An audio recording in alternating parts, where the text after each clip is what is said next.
Fatmawati Soekarno kalahiran Bengkulu kaping 5 Februari tahun 1823.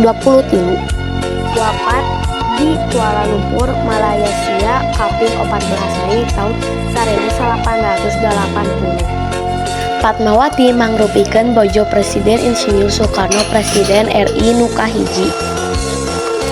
Anjeunna salah sawios ngarojong suksesna tina kamerdekaan negara Indonesia. Anjeunna nu ngajait bendera merah putih, bandera lambang negara Indonesia.